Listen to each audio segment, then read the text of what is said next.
जय हिंद दोस्तों, मैं मोहित पाठक आपका अपने YouTube channel be happy crackers पर स्वागत करता हूं।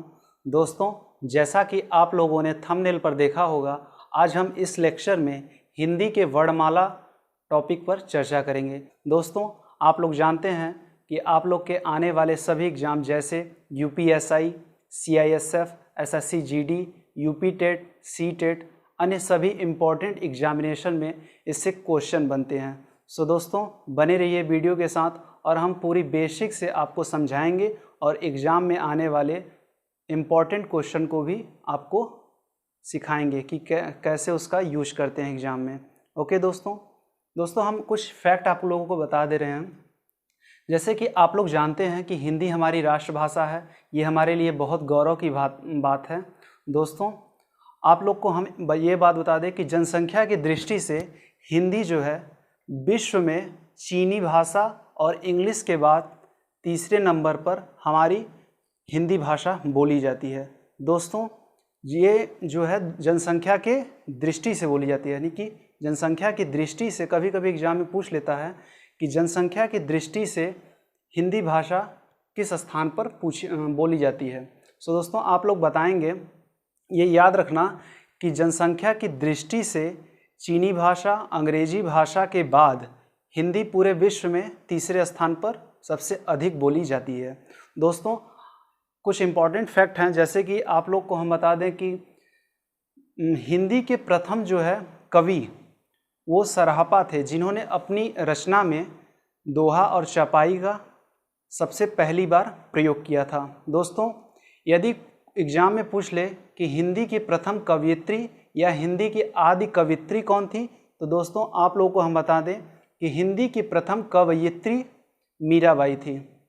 दोस्तों, हिंदी के यदि पूछ ले कि प्रथम हिंदी के राष्ट्रीय कवि कौन है, तो दोस्तों मैथिली शरण गुप्त हिंदी के प्रथम राष्ट्र कवि हैं। सो दोस्तों, ये कुछ फैक्ट थे जो आपके बताने के लिए बेहद ज़रूरी था। सो दोस्तों, ये टॉपिक अपना याद रखिएगा, जो एग्ज़ाम में कभी कभी पूछ लेता है। सो दोस्तों, आज हम बढ़ते हैं अपने टॉपिक की तरफ, जिसमें हम वर्णमाला पे चर्चा करेंगे।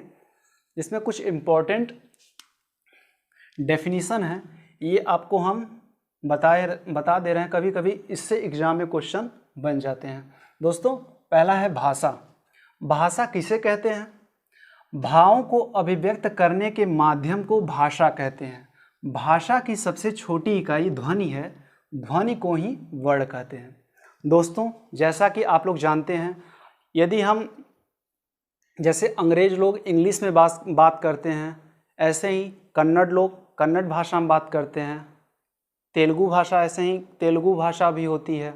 सो दोस्तों, आप लोग जानते हैं कि हिंदू लोग यानी कि भारतीय लोग अपने भावों या भावनाओं को प्रकट करने के लिए हिंदी भाषा का यूज करते हैं, यानी कि हिंदी भाषा से बोलते हैं किसी भी बात को व्यक्त करने के लिए। सो दोस्तों, भाषा वो है जिससे अपनी भावनाओं को या अपने भावनाओं को व्यक्त करते हैं। जैसे किसी से कहना हो आज हम बहुत दुखी हैं।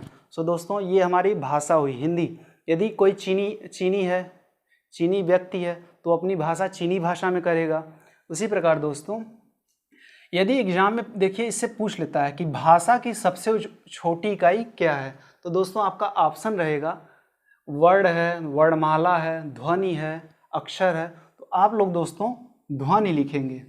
सो दोस्तों, ये आपका इम्पॉर्टेंट पॉइंट है, ये इसे आप याद कर लीजिएगा कि भाषा की सबसे छोटी इकाई ध्वनि होती है और ध्वनि को ही वर्ण कहा जाता है। ओके दोस्तों, देखिए, अर्थात भाषा की सबसे छोटी इकाई वर्ण या ध्वनि या अक्षर है। ठीक है दोस्तों, लेकिन जब ऑप्शन में आपका ध्वनि होगा तो आप सबसे पहले ध्वनि पर टिक करेंगे। अब दोस्तों, हमारा नेक्स्ट टॉपिक है वर्ण किसे कहते हैं। वर्ण भाषा की वह मौखिक या लिखित लघुतम इकाई है जिसका खंड नहीं हो सकता। वर्ण को अक्षर या ध्वनि भी कहते हैं।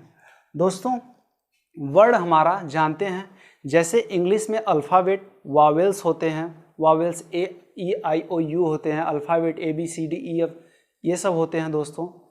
वैसे ही दोस्तों हिंदी भाषा में भी आपके व्यंजन होते हैं। दोस्तों, वर्ण उसे कहते हैं कोई भी अक्षर हो उसका खंड ना किया जा सके उसको जो है वर्ण कहते हैं। दोस्तों वर्ण का दूसरा नाम भी है ध्वनि और अक्षर। यदि एग्जाम में कभी कभी पूछ लेता है दोस्तों कि वर्ण निम्नलिखित में से कौन है, तो वहाँ आपका ऑप्शन रहेगा ध्वनि या अक्षर या कोई अदर ऑप्शन भी रहेगा। तो उसमें दोस्तों आप लोग टिक लगाएंगे कि वर्ण को ध्वनि या अक्षर भी कहा जाता है। अब देखिए दोस्तों, वर्णमाला किसे कहते हैं? अक्षरों या वर्णों के समूह को वर्णमाला कहते हैं, अतः व्यवस्थित वर्ण समूह को वर्णमाला कहते हैं। वर्णमाला किसे कहते हैं? एग्जाम में आपका ये ऑप्शन दिया रहेगा कि व्यवस्थित वर्ण समूह को क्या कहते हैं। तो दोस्तों आपका ऑप्शन रहेगा वर्णमाला, वर्ण, अक्षर, शब्द। तो आप दोस्तों वहाँ पर निशान लगाएंगे कि वर्णमाला, यानी कि व्यवस्थित ये जो वर्ड होता है, व्यवस्थित वर्ड को वर्णमाला कहते हैं। ओके दोस्तों, ये कुछ इम्पॉर्टेंट डेफिनीशन थे या परिभाषा थे जो आप लोगों के लिए जानना बहुत ही ज़रूरी था। अब दोस्तों हम बढ़ते हैं अपने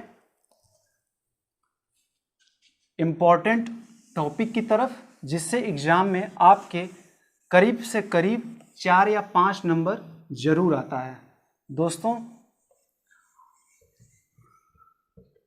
बने रहिएगा वीडियो के साथ, क्योंकि ये दोस्तों ऐसा चैप्टर है जो चाहे जो भी एग्ज़ाम हो उसमें इससे ज़रूर क्वेश्चन आते हैं और आपका 4 या 5 नंबर इससे फिक्स रहता है। ओके दोस्तों, देखिए दोस्तों, बचपन से आप लोग पढ़े होंगे क, ख, ग, घ, अंग, च, छ, ज, झ, इय,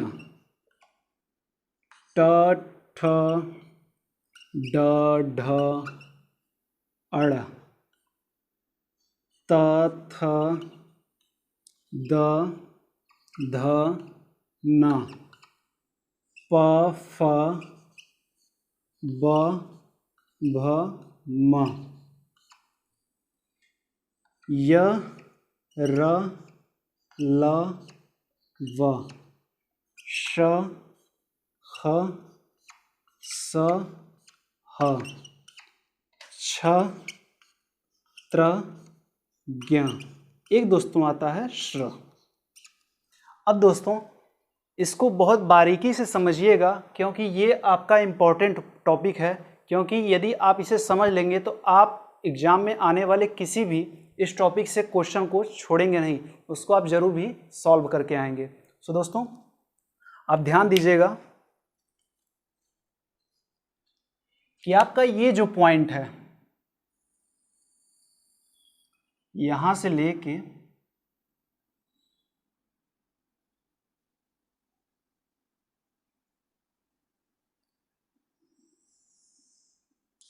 ये वाला,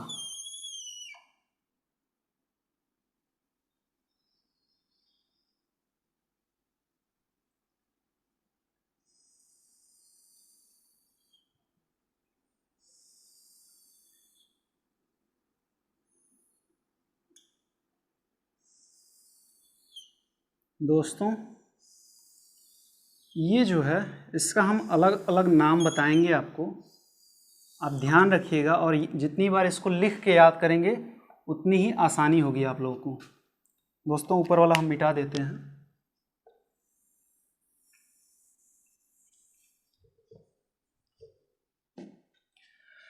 फ्रेंड्स आप लोगों ने बचपन से पढ़ा होगा क ख ग घ अंग च छ ज झ ञ ट ठ ड ढ ढ़ त थ द ध न प फ ब भ म य र ल व श ख श ह छ त्र ज्ञ। सो दोस्तों बचपन में तो हमने ये पढ़ा था, लेकिन कंपटीशन में ये सब नहीं पूछ रहा है। देखिए दोस्तों इन्हीं टॉपिक में अलग अलग इनके नाम हैं, वो देखिए एकदम बारीकी से, आप वीडियो को ध्यान से देखिएगा।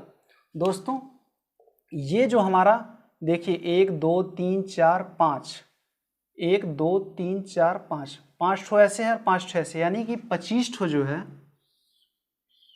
इसका देखिए दोस्तों हम आपको नाम देंगे। इसे हम स्पर्श व्यंजन कहते हैं, स्पर्श व्यंजन। दोस्तों स्पर्श व्यंजन में देखिए इनकी संख्या, जितने भी इस काले रंग के अंदर यानी कि काले वर्ग के अंदर जितने भी हैं उन्हें हम 25 कहते हैं। इनकी संख्या टोटल जो है 25 होती है, प्लस उत्क्षिप्त 2 होती है। यानी कि दोस्तों स्पर्श व्यंजन की संख्या 25 होती है, प्लस उनमें 2 उक्षिप्त भी जुड़ जाते हैं, उक्षिप्त व्यंजन या द्विगुण व्यंजन भी जुड़ जाते हैं। यानी कि स्पर्श व्यंजन की टोटल संख्या 25 प्लस 2 27 होती है। ओके दोस्तों, लेकिन सामान्य रूप से स्पर्श यानी कि मूल रूप से स्पर्श व्यंजन की संख्या 25 होती है। अब देखिए दोस्तों, अब एक एक घेरों को आप आसानी से देखिएगा और समझिएगा बहुत ही बारीकी से।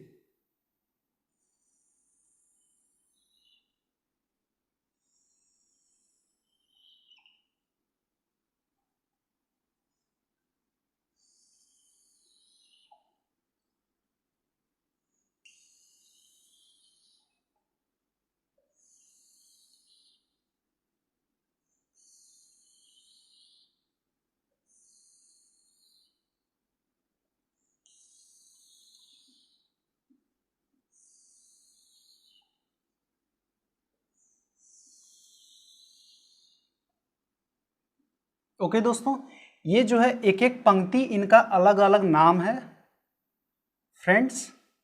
ये जो 5 पंक्ति हैं इनका अलग अलग नाम है, और ये जो लास्ट वाली पंक्ति स्तंभ होता है इसका कुछ अलग नाम है। ओके फ्रेंड्स, ये जो लास्ट वाली पंक्ति है इसका अलग नाम है।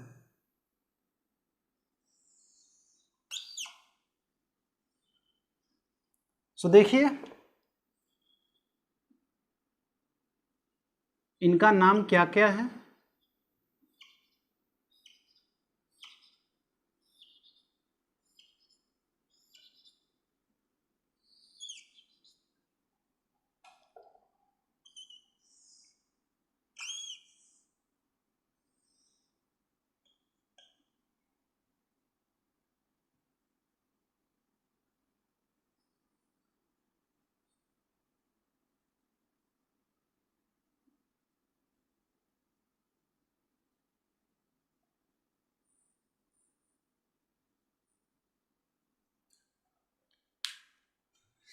फ्रेंड्स देखिए, ये वाली जो पंक्ति है पहली वाली, पहला स्तंभ और दूसरा स्तंभ, यानी कि क च ट त फ प और ख छ ठ थ फ, इसको हम अघोष कहते हैं। यानी कि वे वर्ण जिसको बोलने में केवल हमें मुख की आवश्यकता हो, केवल जो है वे वर्ण जिनको बोलने में हमें केवल श्वास का यानी कि सांस जो है सांस का प्रयोग हो, लेकिन उस वर्ण में कंपन न हो। यानी कि वे वर्ण जिनको बोलने में हमें केवल सांस का प्रयोग हो और उसमें कंपन न हो, उस वर्ण को हम अघोष कहते हैं। अब दोस्तों ये जो है ग वाला लाइन ग घ ढ, ये स्तंभ तीनों जो है ये आपका घोष या सघोष कहलाती हैं। ओके दोस्तों, यानी कि देखिए घोष और सघोष क्या होता है, ऐसे वर्ण जिनको बोलने में हमें सांस के साथ साथ उस वर्ण में कंपन भी हो, उस वर्ण को हम घोष या सघोष बोलते हैं। ओके दोस्तों, अब देखिए ये जो लास्ट वाला है, ये अंतिम वाला, इसको हम नासिक्य घोष भी बोलते हैं, नासिक्य घोष बोलते हैं। ओके फ्रेंड्स, देखिए अब ये जो पहला वाला है क ख ग घ ढ, यानी कि पहली पंक्ति जो है इसको हम कंठ बोलते हैं, यानी कि जो कंठ से बोला जाए उसे हम कंठ कहते हैं। और ये जो च छ ज झ इया है इसे हम तालु, तालव्य या स्पर्श संघर्षी भी बोलते हैं।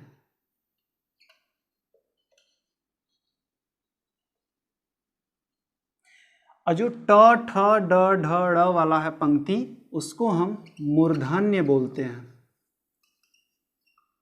ओके फ्रेंड्स, अब देखिए जो त थ द ध न वाला पंक्ति है उसको हम दंत्य बोलते हैं, क्योंकि ये जो है दांत के द्वारा बोला जाता है इसलिए हम दंत्य कहते हैं। और ये जो लास्ट वाली पंक्ति है प फ ब भ म, इसको हम ओष्ठ कहते हैं, क्योंकि इसको बोलने में हमें ओठ का प्रयोग होता है। देखिए प बोले तो ओठ आपस में टकरा रहा है इसलिए इसको हम ओष्ठ कहते हैं। और ये जो वाली है देखिए, ये वाली पंक्ति लास्ट वाली ऊपर से पंक्ति नहीं सॉरी स्तंभ, ये जो स्तंभ है इसको हम नासिक के घोष भी बोलते हैं और अनुनासिक व्यंजन भी बोलते हैं।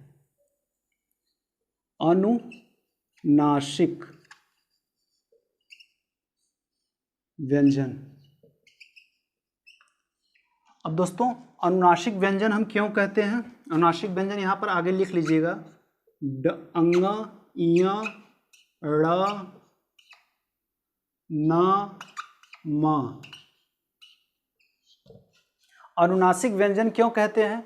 क्योंकि इसको ये जो लास्ट वाला अंतिम शब्द है, अंतिम वर्ड है, इनको अनुनासिक इसलिए बोलते हैं क्योंकि इन्हें बोलने में हमें नाक और मुंह दोनों की ज़रूरत पड़ती है। ओके दोस्तों, अब देखिए कंठ में ही जुड़ जाता है और तालव्य में ही जुड़ता है, सबका अलग अलग उसी में ऐड हो जाता है। देखिए पहले हम ऊपर से शुरू करते हैं, ह अ आ अह। अब दूसरा है तालु में आता है श य ज ई। ये जो है दोस्तों ये वाला ज नहीं है, इसमें देखिए नीचे जो है नुक्ता चिन्ह है। नुक्ता चिन्ह जो है अरबी फारसी भाषा में यूज होती है। अब देखिए मूर्धन्य में क्या होता है, जो ख होता है ये प्लस और इसी में ऋषि वाला री भी आता है। देखिए चल नहीं रहा दूसरा यूज, ऋषि वाला री और र आता है और इसी में ढ। अब देखिए दोस्तों ये जो ढ है ये वाला ढ नहीं है, क्योंकि देखिए इसके नीचे सुनना है, ये उच्छिष्ट वाला ढ है। दंत में क्या आता है, श आता है और ल लस्सी आता है। ओष्ठ में आता है उ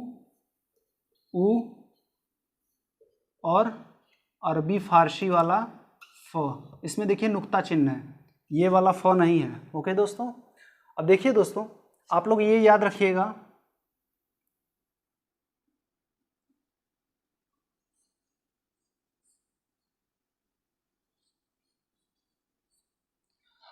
आप लोग ये याद रखिएगा जब क्वेश्चन में स्पर्श व्यंजन बोले तो आप स्पर्श व्यंजनों की टोटल संख्या जो है वो 25 बताएंगे। यानी कि इन पूरी संख्याओं को हम, ये जो पूरा वर्ग में है इनको हम स्पर्श व्यंजन बोलते हैं। और ये जो पहली पंक्ति है उसको हम कंठ बोलते हैं, यानी कि पहली पंक्ति में कंठ में क ख ग घ अंग आएगा प्लस ह अ आ अह आएगा। ओके फ्रेंड्स, इसी प्रकार दूसरी पंक्ति जो है उसे हम तालु या तालव्य या स्पर्श संघर्षी कहते हैं, उसमें जो है श य ज ई भी आता है। वैसे ही मूर्धन्य वाली पंक्ति में यानी कि ट वाले पंक्ति में को हम मूर्धन्य कहते हैं, उसमें श ऋषि वाला री और र ढ आता है, ये उच्छिष्ट वाला है।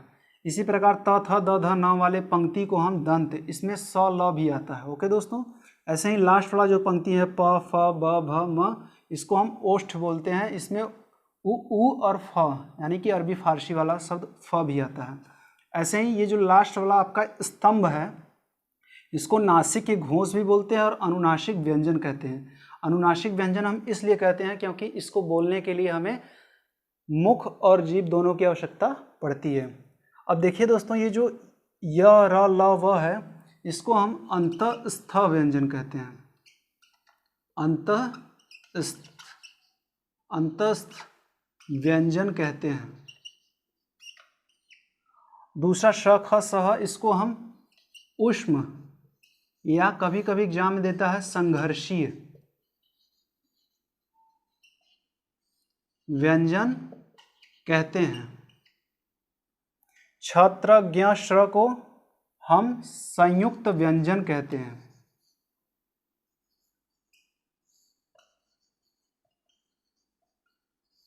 ओके फ्रेंड्स, आप देखिए ध्यान से समझिएगा, ये वाला जो पंक्ति होता है पहला, ये पंक्ति है, देखिए हमने यहाँ से लाइन से इसको अलग किया है ना, इसको हम कंठ कहते हैं क्योंकि कंठ से बोला जाता है। ये च वाला पंक्ति अलग है, इसे हम तालु तालव्य या स्पर्श संघर्षी कहते हैं, जिसमें ये भी जुड़ जाता है। ओके दोस्तों, ऐसे ही मूर्धन्य ट ठ ड ढ ड़ है, इसमें जो है री ख र री र और ढ वाला भी जुड़ जाता है। वैसे ही त थ द ध न दंत श ल भी जुड़ जाता है। ओके दोस्तों, इसका आप स्क्रीनशॉट ले लीजिएगा। फिर हम इसको, इसमें से दोस्तों आपका कम से कम नहीं तो 1 या 2 क्वेश्चन पक्का है, या 1 क्वेश्चन तो पक्का फिक्स है आपका। ओके दोस्तों, आप इसका स्क्रीनशॉट ले लीजिए और जो भी ना समझ में आप कमेंट बॉक्स में लिख सकते हैं, उसको हम बताने की पूरा प्रयास करेंगे। ओके दोस्तों, कमेंट आप स्क्रीनशॉट ले लीजिए। सो फ्रेंड्स, ये आपके कुछ इम्पॉर्टेंट पॉइंट हैं जो एग्ज़ाम में देखने को बहुत सारे क्वेश्चन ऐसे मिलते हैं। सो दोस्तों, आप ये वीडियो लगातार देखिएगा दोस्तों, ऐसा क्वेश्चन आपको काफ़ी इम्पॉर्टेंट मिलेगा एग्ज़ाम में। सो दोस्तों, इससे आप इस क्वेश्चन से आप लोग को 3-4 नंबर फिक्स हैं एग्जामिनेशन में। ओके दोस्तों, देखिए द्विगुण या उच्छिप्त, इसको हम ड या ढ बोलते हैं। दोस्तों द्विगुण या उच्छित इसी का एक ही नाम है। इसको दोस्तों ड और ढ से लिखते हैं। दोस्तों याद रखिएगा, जो स्पर्श व्यंजन में ड और ढ होता है उसमें जो है नीचे जो है सुन्ना नहीं होता, लेकिन उच्छिप्त या द्विगुण व्यंजन में नीचे जो है सुन्ना होता है ड और ढ के बीच में। दोस्तों ये आप अंतर याद रखिएगा कि जो स्पर्श व्यंजन में होता है उसमें नीचे सुन्ना नहीं लगा होता, और जो उच्छिप्त या द्विगुण व्यंजन होते हैं उसमें नीचे सुन्ना लगा होता है, यानी कि ये लगा होता है। ओके दोस्तों, अब पार्श्विक को हम ल कहते हैं, लुंठित को र कहते हैं, दंतोष्ठ को व कहते हैं, दंतमूल या वत्स इसको हम र ल श बोलते हैं, काकल या स्वर तंत्रीय व्यंजन को हम ह बोलते हैं, आगत व्यंजन को हम ज, ये दोस्तों यहाँ नुक्ता चिन्ह रहेगा, ज और फ बोलते हैं, नुक्ता चिन्ह लगा रहेगा, यानी कि ये अरबी फारसी के शब्द हैं। दोस्तों विदेशी शब्द या इसी को हम आगत व्यंजन कहते हैं, इसको हम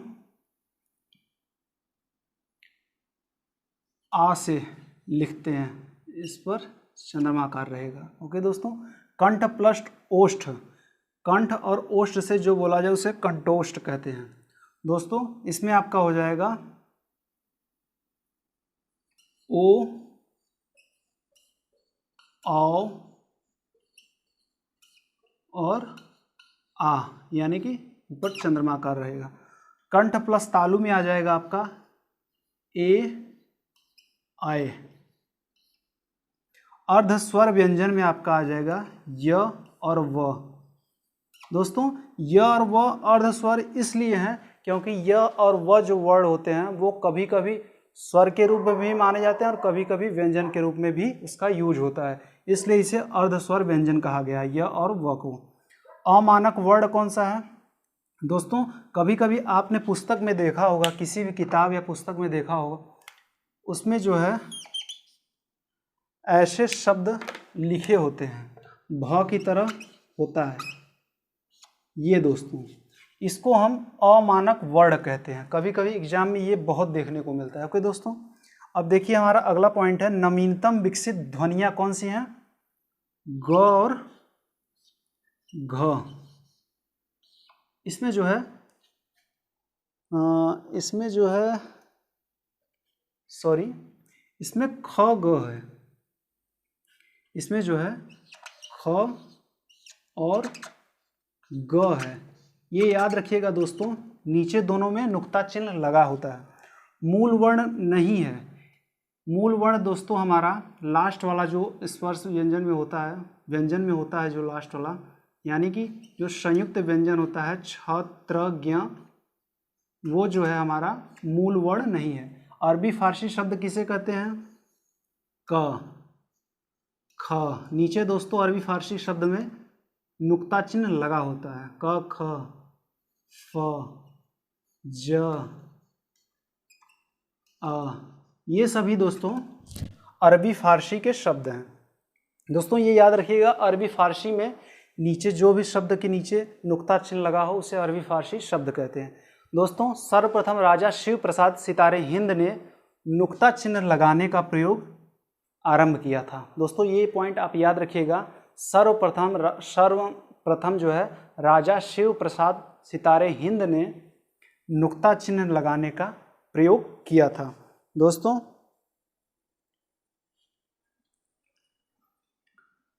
अब देखिए हमारा संयुक्त व्यंजन है, जो स्पर्श व्यंजन के हम पीछे आपको लिखवाए थे उसमें जो सबसे लास्ट वाला होता है लाइन, उसको हम संयुक्त व्यंजन होते हैं। देखिए दोस्तों ये किससे मिलकर बने होते हैं? क त ज श प्लस ख र ए र।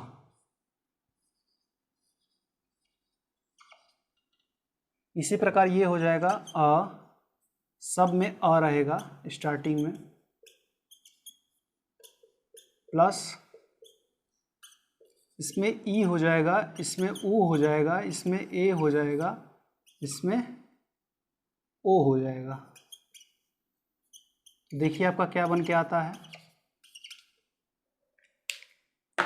देखिए दोस्तों क के नीचे हलंत है, इसमें जो संयुक्त व्यंजन होता है उसमें देखिए जो भी स्टार्टिंग में होता है उसके सबके नीचे हलंत वाला चिन्ह है। हलंत चिन्ह दोस्तों हम कब लगाते हैं?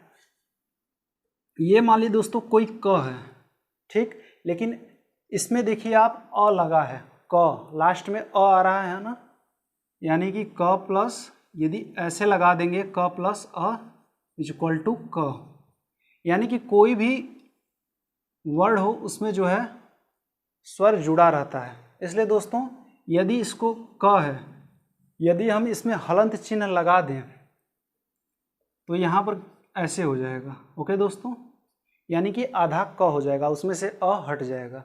इसलिए दोस्तों हमने यहाँ पर हलंत चिन्ह लगाया है। इसलिए दोस्तों ये मिलकर क प्लस ख मिलकर क्या हो जाएंगे? छ त्र ज्ञ श। इसी प्रकार से ये ए आय ओ आओ। अब देखिए द्वित्व शब्द किसे कहते हैं? जैसे दोस्तों एक ही शब्द जो है आधा उसी में जुड़ जाए उसे हम द्वित्व शब्द कहते हैं। जैसे दिल्ली हो गया, झिल्ली हो गया। अब देखिए दोस्तों समझने वाली बात है, इसे ध्यान दीजिएगा। द्वित्व शब्द, द्वित्व देखने से ही लग रहा है जो दो ठो मिला हो, आधा आधा।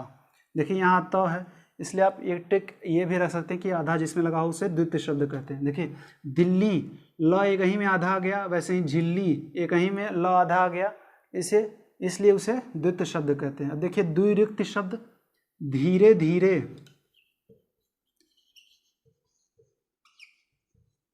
पानी पानी। ओके दोस्तों, यानी कि द्विरुक्ति एक ही उक्ति दो बार आ जाए उसे हम द्विरुक्ति बोलते हैं। इसमें देखिए धीरे धीरे है, यानी कि धीरे जो है दो बार आ गया, धीरे धीरे। ऐसे ही पानी है, पानी पानी दो बार आ गया, इसलिए उसे हम द्विरुक्ति कहते हैं। ऐसे ही दोस्तों अनुरणात्मक शब्द किसे कहते हैं? खड़खड़, तड़तड़,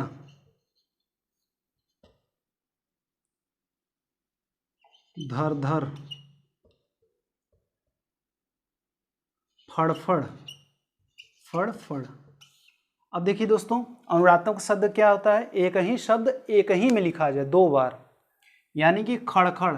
देखिए दोस्तों द्विरुक्ति शब्द अनुरात्मक शब्द में एक ही अंतर है कि द्विरुक्ति शब्द में धीरे धीरे बीच में जो है आपका योजक चिन्ह जुड़ा होता है, जबकि अनुदात्मक शब्द में योजक चिन्ह नहीं जुड़ा होता, यानी कि एक ही में होता है। जैसे खड़खड़ है तो एक ही में लिखा जाएगा, लेकिन द्विरुक्ति शब्द में धीरे है तो उसमें बीच में योजक चिन्ह लगा के एक बार और लिखेंगे। ऐसे ही द्वित्व शब्द में है तो एक ही शब्द आधा उसी में जुड़ जाए उसे द्वित्व शब्द कहते हैं। दोस्तों आप इसका स्क्रीनशॉट ले लीजिएगा अब, और आप इसका जितना भी प्रैक्टिस करेंगे दोस्तों एग्ज़ाम के लिए दोस्तों ये बहुत ही फ़ायदेमंद है। आप इसका दोस्तों स्क्रीनशॉट ले लीजिएगा और ध्यान दीजिएगा दोस्तों, इससे एग्ज़ाम में आपके कम से कम नहीं तो 2 या 3 प्रश्न मिलते हैं, चाहे आपका यूपीएसआई हो, सीआईएसएफ हो गया, एसएससी जीडी हो गया, यूपी टेट हो गया, सी टेट हो गया, रीट हो गया, कोई भी एग्जामिनेशन हो जिसमें हिंदी का सिलेबस होगा उसमें ज़रूर दोस्तों इसमें से कोई ना कोई क्वेश्चन ज़रूर मिलेगा आपको, और ये दोस्तों फिक्स है। सो फ्रेंड्स देखिएगा, हमारा है अघोष। अघोष कौन कौन से होते हैं? क, ख, च, छ, ट, ठ, त, थ, प, फ प्लस क, ख, फ, श, ख, स। ओके फ्रेंड्स, देखिए ये फ अलग है, ये फ अलग है, ये देखिए इसके नीचे नुक्ता चिन्ह है और इसमें नहीं है। ओके दोस्तों, यानी कि अघोष जो है, जो हम स्पर्श व्यंजन बताए थे उसमें पहला और दूसरा स्तंभ जो है अघोष कहलाता है।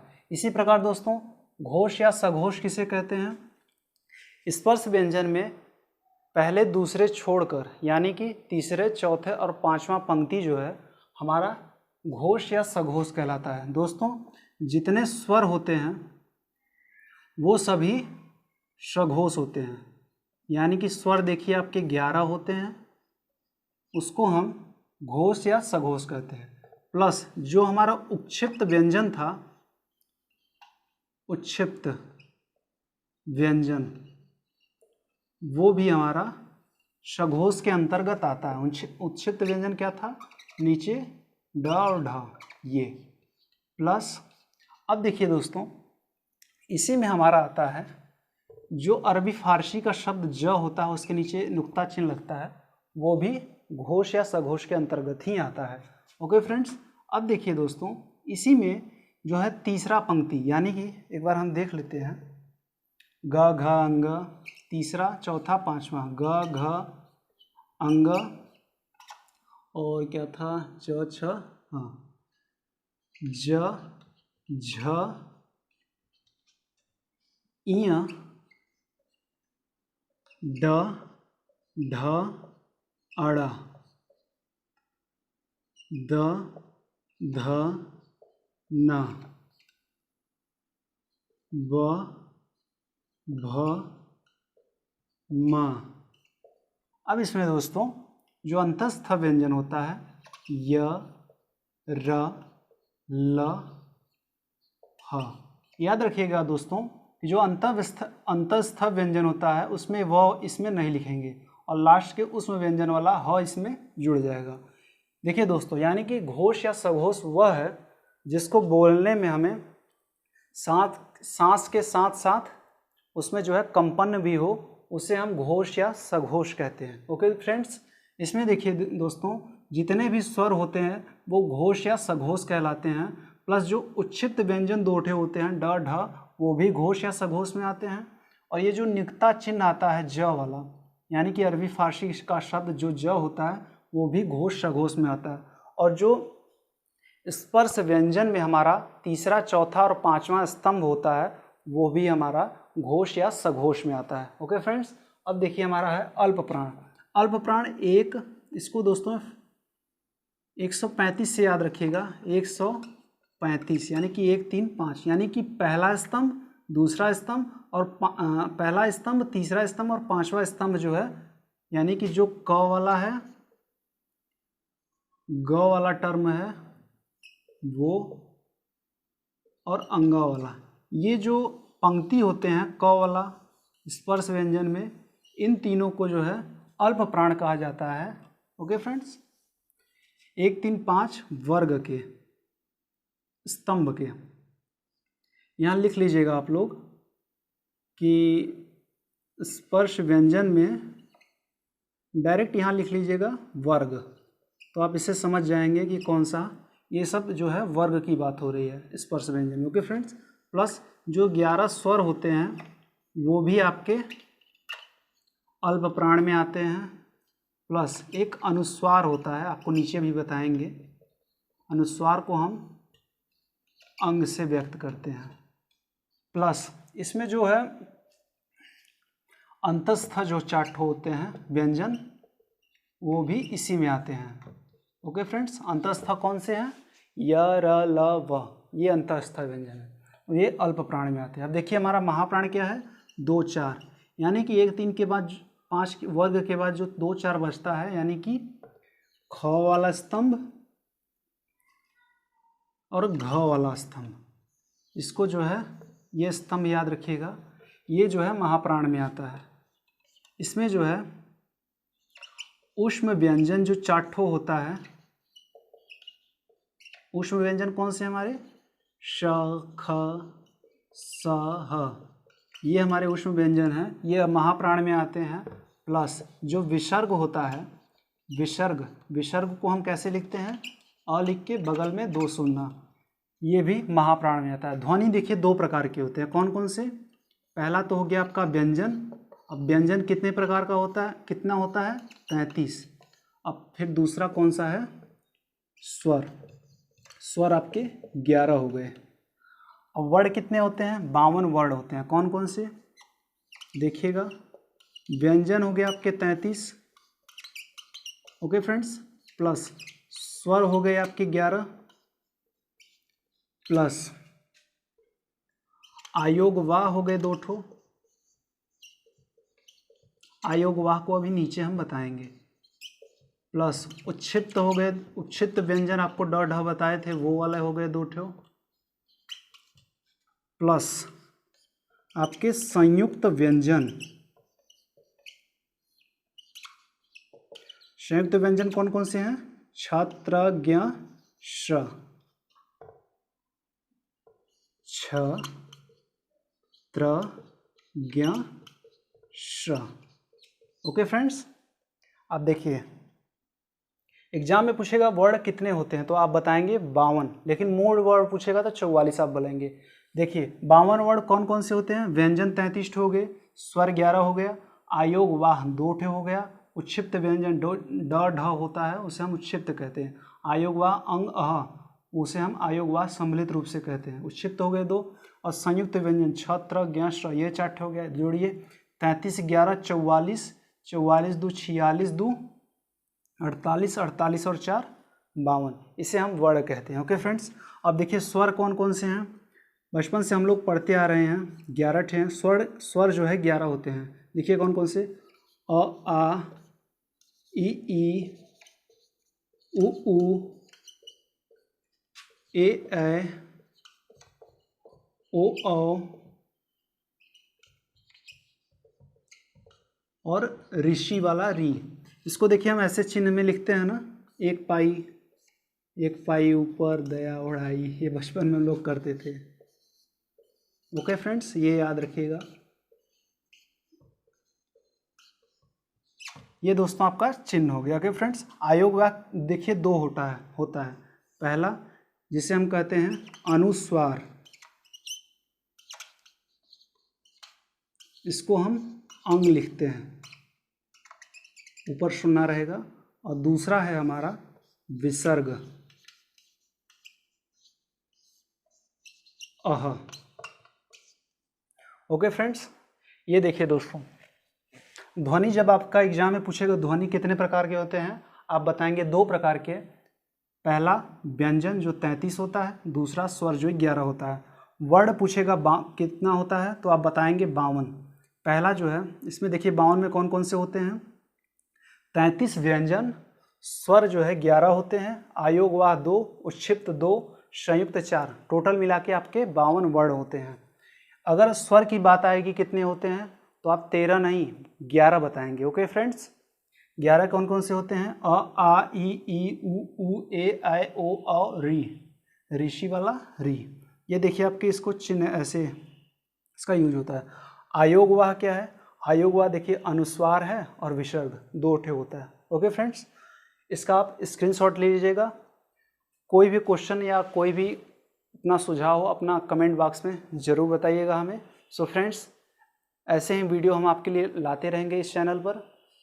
अपने फ्रेंड्स के साथ और दोस्तों के साथ जितना हो सके इस वीडियो को शेयर कीजिए ताकि उनका एग्जामिनेशन में उनका हेल्प हो सके। सो फ्रेंड्स, आप ऐसे क्वेश्चंस को या इस टॉपिक को जो है जितनी बार आप इसको लिखेंगे, हाथ से प्रैक्टिस करेंगे, उतना ज़्यादा आपको याद होगा। ओके दोस्तों, अगर वीडियो आपको पसंद आई हो तो अपने दोस्तों के साथ जितना हो सके शेयर करें और लाइक करें और चैनल को सब्सक्राइब कीजिए और अपने सुझाव को कमेंट बॉक्स में ज़रूर बताइए। सो दोस्तों, मिलते हैं अगले इसी टॉपिक के साथ। जय हिंद।